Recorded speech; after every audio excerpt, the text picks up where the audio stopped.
On PSVR 2, get full immersion in Gran Turismo 7 by turning the HUD off. You've heard that before. But today I'm going to show you how to track your fuel usage and what number lap you're on with certain race cars in Gran Turismo 7. The problem is you want to turn all the HUD off so you can feel fully immersed in the game and drive the car like you would in real life. But you don't know how to track your fuel and you don't know if your tires are good. Well, I can't help you with the tires, but hopefully somebody in the comments can. But if you look at this McLaren Vision car, I got fuel gauge on the right side of my heads-up display, and you can see I'm about 30% gone on fuel. So that's one way to check it with certain cars. Here, the Ford GT race car, it tells us on the screen where the gear shift is, but the bottom right-hand corner of the screen, it says fuel laps, and it tells us our miles per gallon right next to us. Now, I don't know what fuel laps even is. I'm hoping somebody can help us out in the comments and tell us, what does fuel laps mean? Because it does not mean how many laps left you have of fuel. Because, you know, when I've tested it out, that's just not what it means. So somebody can maybe help us out with that. Now, some race cars won't give you any information with fuel, and some will. I went through my garage on all my Group 3 race cars and looked at them and tried to find the ones that did and the ones that didn't. Here's the Porsche 911 GT3 race car. This car does not give us any information. There's old Johnny. Man, Johnny's such a good help to the channel. He's really helping me with my racing. He's always clapping, always positive after every race. Give Johnny a hand. Now let's jump in this Porsche and see what we got here. If you look at the Porsche, it tells you your lap time. It tells you what gear you're in. It gives you some water temperature. And I'm going to tell you that water temperature, the oil temperature, all that stuff is correct and kept up with by Gran Turismo in the car. That's not fake information just put up there for filler. That's real. But there is no fuel information in the Porsche, which is a shame because it's one of my favorite cars to drive. Here's the BRZ 300 GT3 race car by Subaru, and it actually does tell you how much fuel you have used, and I believe it does tell you what lap number you are on. So that is awesome. Now, I will go ahead and tell you, because I've tested this, this car will use 120 liters of fuel and then it is dead to the world. So I drove a race where the fuel, you know, was turned up to times 10 or something like that, and you only have a few laps, you know, and it's going to go dead, obviously. But you need to realize you need to be keeping track. Well, how much averaging, you know, after 2 laps, how much fuel per lap am I using? And if you say, well, I'm using 20, well, then you know I got about this many laps. And also, when you come back around, if you know you're going to go over 120 on that lap, you better pit before you pass pit lane.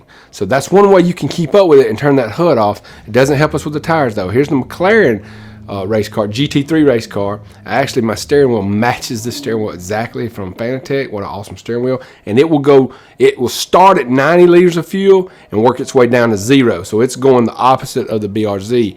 So you know you're starting at 90, you got to track how much fuel you're using per lap. Right here you can see me doing that. And you can see as I'm racing around Daytona, and I think the fuel levels is turned up to times 7 or times 10 on this race, the fuel just dropping. Here we see later in the race at night, it's done turned dark. I've got 27 liters left and we started at 90. So there you go. In the game, it looks much, much clearer than that. Promise me, take my word on it. And you guys who have the headset know that. But I just wanted to prove the point and show that the game is actually tracking those things. Those numbers you see with water temperature, oil temperature, all those things are correct from what I can tell in the game, and they change with your car. Tire pressures are being kept up with. You know, so this is real interesting to think about. Here's the Lexus. I hate driving this car. It's very unstable, but I do like driving it in full immersion because it does. I know it tells me what lap I'm on. It tells me how much fuel I've used. It's got a great display. You can see the guys working in the background in GT Auto. It's so amazing. But here we are trying to lean in and get a little look. There you can see the liters of fuel you've used. This one goes up to 120 as well. Once you used 120, you're dead. And you can see below the temperature there where it says 51 degrees Celsius, right there is what lap you're on. So it will actually tell you what lap you're on. So you'll know, hey, I've went 2 laps. I've used this much fuel. I'm going to go dead at 120. You know, I need to be pitting when I get to around 90 liters left. If I'm using 20 liters of fuel, you get the picture. So this is very, very, very helpful in the game to know this, to get that full immersion, because sometimes it's fun just to race with the HUD off and even try to do a sport mode race where tires don't matter but fuel does. You can do it in certain cars. Here we are in the Lexus at Daytona. The car did go dead at 120 liters, as you'll see on the screen right there, top right. Hard to tell when I'm looking around, but there it is. And we'll just pull the car over and enjoy the Ferris wheel and nighttime sky at Daytona in virtual reality.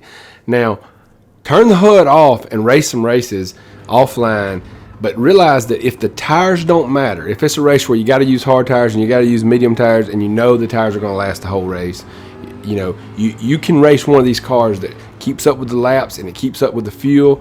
Even if it doesn't keep up with the laps, you can do that in your head, but you can keep up with your fuel and you can do it in full immersion. Now, you know, if a race is real serious, a World Series race, and I'm really trying to win, I'm not going to turn off the HUD more than likely, but it is possible to do this. Go have a good time. Enjoy your PSVR 2 headset. If you don't have one yet, save your pennies, save your money, get you a headset. It's great. It's awesome. It's wonderful. They did a dang good job with this. And I'm so thankful that they made it. See you next time on Martin Sim Racing.